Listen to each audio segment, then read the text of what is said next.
Good evening. This is Akashvani. I am Naresh Mago with the news at 9.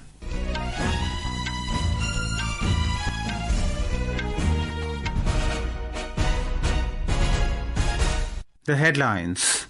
India becomes fourth nation having capabilities to shoot down fixed-wing drone by laser beam. In West Bengal, no fresh violent incident reported from anywhere in Murshidabad. 150 people arrested so far. Union Home and Cooperative Minister Amit Shah says Prime Minister has brought transformative changes in cooperative sector in just 3.5 years. Russian missile strike on Ukrainian city of Sumy leaves 32 people killed and 84 injured. And in IPL, Royal Challengers Bengaluru defeat Rajasthan Royals by 9 wickets in Jaipur.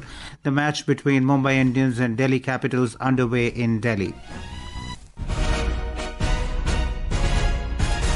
For the first time, India has showcased its capability to shoot down fixed-wing aircraft, missiles and swarm drones using a 30-kilowatt laser-based weapon system. India has joined the list of selected countries, including the US, China and Russia, that have shown such a capability.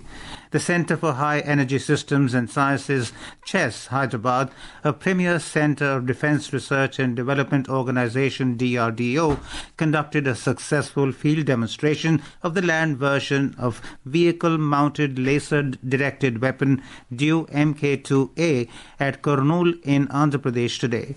DRDO said it defeated the fixed-wing unmanned aerial vehicle and swarm drone successfully, causing structural damage and disabling the surveillance sensors.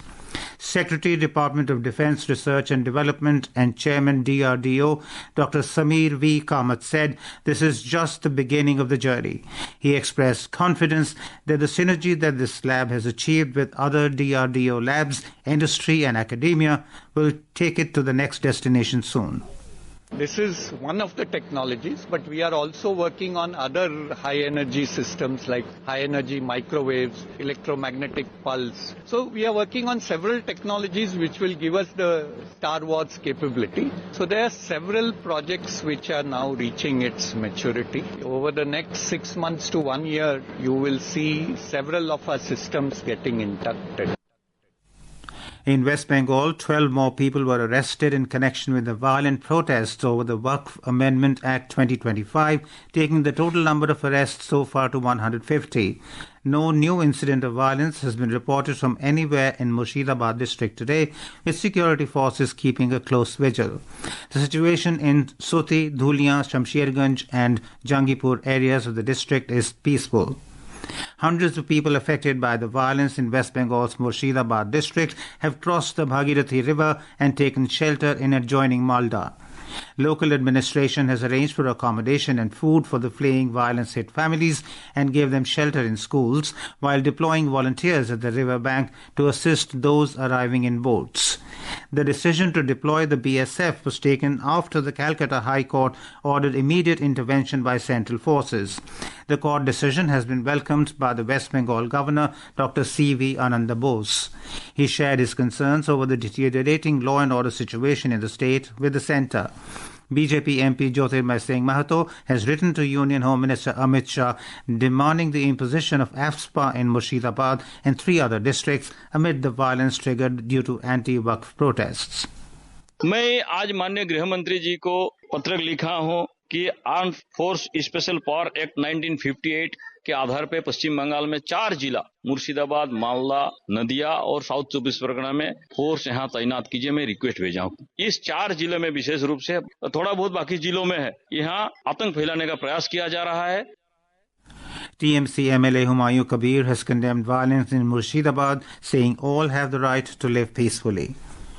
Union Home and Cooperative Minister Amit Shah praised the transformative changes in India's cooperative sector since the Modi government created the Ministry of Cooperation. Addressing a state-level cooperative conference in Bhopal, Mr. Shah emphasized how the government integrated rural development, agriculture and animal husbandry under a unified approach for the first time in India's history. 3.5 साल के समय के अंदर मोदी जी ने स्वयं बहुत बारीकी से देखकर सहकारिता आंदोलन में बहुत बड़ा बदलाव लाने का काम। पैक्स को पुनर्जीवित करना, डेयरी क्षेत्र का बढ़ावा करना, उत्पादन के क्षेत्र में सहकारिता को ले जाना, urban cooperative bank, district cooperative bank और ग्रामीण बैंकों के सुचारू व्यवस्थापन करना, ये सारा काम कैसे हो सकता है? सहकारिता मंत्रालय ने सबसे पहला काम किया, प्राइमरी सोसाइटी, जो प्राइमरी एग्रीकल्चर सोसाइटी के नाम से जानी जाती है, इसके लिए एक मॉडल बायलॉज बनाए और मॉडल बायलॉज को सभी राज्य सरकारों को भेजा। Prime Minister Narendra Modi will launch multiple projects in Haryana on the occasion of Ambedkar Jayanti tomorrow. The Prime Minister will flag off a commercial flight from Hisar to Ayodhya and lay the foundation stone of the new terminal building of Hisar Airport. In Yamunanagar, the Prime Minister will inaugurate and lay the foundation stones of development projects, including the 800 megawatt power unit of Deenbandhu Chotu Ram Thermal Power Plant, compressed biogas plant in Mukarrabpur, and over 14-kilometer Rewari bypass project under Bharatmala project at the cost of over 1,000 crore rupees. The main function to celebrate the 135th birth anniversary of Baba Saheb Dr. B.R. Ambedkar will be organized at the Prerna Sthal Parliament House lawns in New Delhi tomorrow. The event will begin with floral tribute to the father of the Indian Constitution, Baba Saheb Ambedkar, by President Draupadi Murmu, Vice President Jagdeep Dhankar, and Prime Minister Narendra Modi. President Draupadi Murmu has greeted fellow citizens on the eve of the birth anniversary of Dr. B.R. Ambedkar. In a message, the President said that in his inspiring life, Baba Saheb created a distinct identity of his own despite facing extreme difficulties and earned respect around the world with his extraordinary achievements. The President described Baba Saheb as a man of prodigious abilities and a multifaceted personality, highlighting that he was an economist, educationist, jurist, and a great social reformer. This is Akashvani giving you the news. For quick news updates round the clock, follow us on our X handle at AIR News Alerts. And for details of stories and more, log on to our website www.newsonair.gov.in and download News on AIR app. At least 32 people, including 2 children, were killed and 84 others injured after Russian missiles hit the center of Sumy, a city in northeastern Ukraine, on Palm Sunday. The attack happened as many people were attending church services, making it the deadliest strike on Ukrainian civilians since 2023. 10 children are among the injured. Local officials said 2 ballistic missiles were fired into the city during one of the busiest church days of the year when streets were crowded. President Volodymyr Zelensky called the strike an act of terror and urged the world to respond strongly. At least 10 Palestinians were killed in Israeli airstrikes on the central Gaza city of Deir al-Balah today. According to Gaza's civil defense, 7 people died in this strike, traveling in a civilian vehicle, 6 of them from the same family. It said several others were wounded and taken to Al-Aqsa Hospital in Deir al-Balah. In Punjab, the counter-intelligence wing of the state police in Ferozpur has arrested 2 persons with a remote-controlled improvised explosive device, IED, containing 1.6 kilogram RDX. Our Jalandhar correspondent reports that the recovery of RDX explosive is said to be a cause for concern for the state amidst 16 grenade attacks, including on police stations, occurred in the past 7 months in Punjab that have kept the cops on their toes. However, no loss of life has happened in these attacks. Punjab Police Chief Gaurav Yadav disclosed that in this major breakthrough, those 2 arrested are Jagga Singh and Manjinder Singh, who are resident of Fatehgarh Sahib. Both of them have a criminal history and are the key operatives of a terror module operated by a Germany-based gangster Goldie Dhillon. The NIA has already declared a 10 lakh rupees reward on him. Both the accused had recently retrieved this consignment of explosives and were going to deliver to their yet unknown associate. Investigations are on. Yadav said the arrest has foiled plans of Pakistan's ISI to disturb peace and harmony in the region, as the IED was intended for a targeted terror attack. Rajesh Bali, Akashvani News, Jalandhar. The Directorate of Revenue Intelligence has seized 52.67 kilograms of methamphetamine worth over 52 crore rupees from the outskirts of Mizoram. 2 persons involved in trafficking the drug were arrested. The Ministry of Finance in a statement today said that the operation was carried out late at night on 11th April. It added that the operation uncovered a novel method of concealing and transporting smuggled drugs. Around 53 meticulously packed brick-sized packets were found hidden within the folds of the truck's tarpaulin cover. 6 people lost their lives in a tragic explosion that took place today at a fireworks manufacturing facility in Kailasapatnam village, Kotaburatla Mandal of Anukapalli district in Andhra Pradesh. 4 workers lost their lives at the explosion site, while 2 individuals succumbed to injuries en route to the hospital.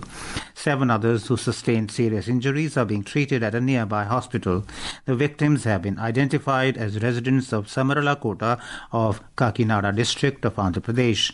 Prime Minister Narendra Modi has condoled the loss of lives. He announced an ex gratia of 2 lakh rupees from PMNRF for the next of kin of each deceased and 50,000 rupees to the injured. The Andhra Pradesh government has also announced ex gratia of 15 lakh rupees for the next to the kin of each deceased. In Mizoram, Palm Sunday, which is known as Tumkauni in Mizo, was celebrated in all parts of the state with solemnity and religious fervour. Special church services were held and Palm Sunday processions were taken out in different parts of the state. Believers of Christian faith observed Palm Sunday, commemorating the triumphal entry of Jesus Christ into Jerusalem as King of Israel. The Holy Week begins with Palm Sunday and ends with Easter Sunday. More from our Aizawl correspondent.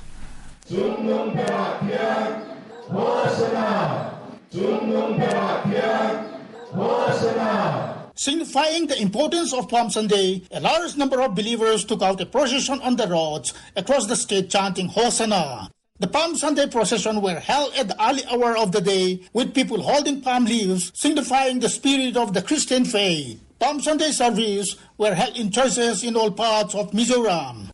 Gingangke, Akashvani News, Aizawl. Minister-President of the German state of Bavaria, Markus Söder, met External Affairs Minister Dr. S. Jaishankar in New Delhi today. They discussed the contribution of Bavaria to strengthening India's cooperation with Germany and the European Union. They focused particularly on technology and talent flow. Dr. Jaishankar and Mr. Söder also exchanged perspectives on European developments, transatlantic ties, and the Indo-Pacific. Celebrating the 78th anniversary of the India-Russia diplomatic relationship, a cycle rally was organized today in New Delhi, where more than 300 people participated in the event. The cycling rally also commemorated the 80th anniversary of the Russian victory in the Great Patriotic War of 1941 to 1945. Russian ambassador to India, Denis Elipov, took to X and extended greetings on the 78th anniversary of the diplomatic relations. The Russian embassy stated that the strategic partnership of Russia and India is distinguished by the scale and depth of ties in politics, trade and technology, science, education and culture.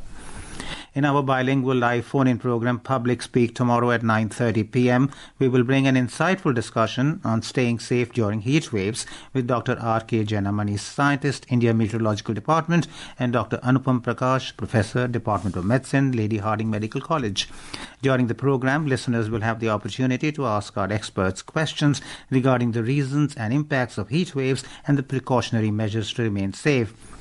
Moving on to sports, in IPL cricket, Mumbai Indians have set a target of 188 runs against Delhi Capitals at Arun Jaitley Stadium in Delhi. Earlier sent into bat first, Mumbai Indians hit 4 runs for 18.5 wickets in stipulated 20 overs. In another match of the event today, Royal Challengers Bengaluru defeated Rajasthan Royals by 9 wickets at Savai Man Singh Stadium in Jaipur. Chasing the target of 174 runs, Royal Challengers Bengaluru scored 175 for the loss of only 1 wicket. And now, before we end the bulletin, the headlines once again. India becomes 4th nation having capabilities to shoot down fixed-wing drone by laser beam. In West Bengal, no fresh violent incident reported from anywhere in Murshidabad. 150 people arrested so far. Union Home and Cooperative Minister Amit Shah says Prime Minister has brought transformative changes in cooperative sector in just 3.5 years. Russian missile strike on Ukrainian city of Sumy leaves 32 people killed and 84 injured. And in IPL, Royal Challengers Bengaluru defeat Rajasthan Royals by 9 wickets in Jaipur. The match between Mumbai Indians and Delhi Capitals underway in Delhi. And that is all in the news at 9. Good night.